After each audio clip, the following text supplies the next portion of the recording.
Normally टिकटको price फरक पर्नुको चाहिँ विशेष गरी त्यो 4वटा जति चाहिँ रिजनहरू छ हैन। 4वटा कारण छ जसले गर्दा प्राइसहरू चाहिँ महँगो हुन सक्छ अथवा त्यसको चाहिँ कहिलेकाहीँ सस्तो हुन सक्छ।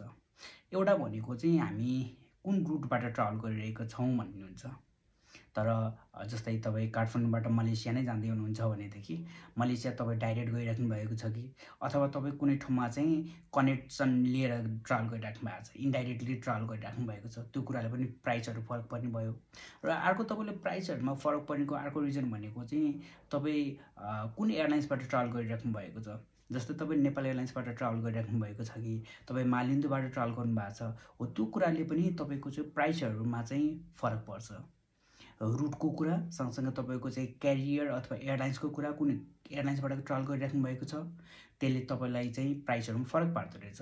सँगसँगै क्यारियर चाहिँ सेमै हो हैन। जाँदा तपाईँ डाइरेक्टै गइराख्नु भएको छ, काठमाडौँबाट मलेसिया तपाईँ डाइरेक्ट गइराख्नु भएको छ। एयरलाइन्स पनि सेमै छ, तपाईँ नेपाल एयरलाइन्स चाहिँ चढिराख्नु भएको छ।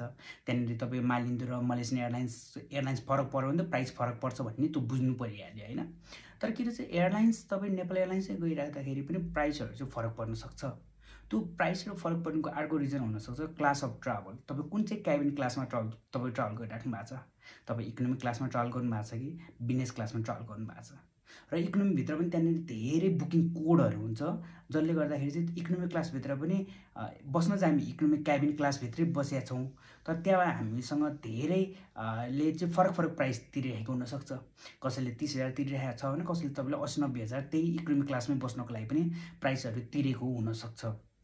अब तपाईँको क्यारियर फरक पर्दाखेरि पनि प्राइस फरक पर्दो रहेछ। तपाईँको एज अ चाहिँ क्लास अफ ट्राभलले पनि फरक पार्दो रहेछ। अर्को चाहिँ तपाईँ कुन सिजनमा ट्राभल गर्नुभएको छ। कहिलेकाहीँ चाहिँ सिजनालिटी भन्छौँ, स्पेसली एयरलाइन्सको चाहिँ त्यहाँ डिमान्डहरू कस्तो भएको टाइम परेको छ। तपाईँ चाहिँ हाई सिजनमा ट्राभल गर्नुभएको छैन, अभियसली त्यही एयरलाइन्स हो, त्यही क्याबिन क्लास चढेर जानुभएको छ, तर तपाईँको प्राइस फरक पर्ने भयो, त्यो बेलामा प्राइस हाई हुने भयो हैन। इकोनोमिक क्लासमा चढ्नु भएको छ तर तपाईँले लो सिजनमा ट्राभल गरिराख्नु भएको छ भने तपाईँको प्राइस चाहिँ लो हुने भयो। भनेपछि सिजनालिटी, क्यारियरको कुरा र सँगसँगै तपाईँको चाहिँ एज अ चाहिँ क्लासको कुराहरू हैन, तीनटा कुराले चाहिँ गर्दाखेरि प्राइसहरू फरक पर्छ भनेर बुझ्नु पर्यो। र लास्टमा चाहिँ कहिलेकाहीँ चाहिँ सबै कुरा सेम छ। सिजनालिटी पनि लो सिजन के हो, इकोनोमिक क्लासभित्रै छ, सँगसँगै तपाईँको सेम बुकिङ कोड छ, ओके, सेम क्यारियर छ, तर पनि प्राइस फरक परे आउँछ।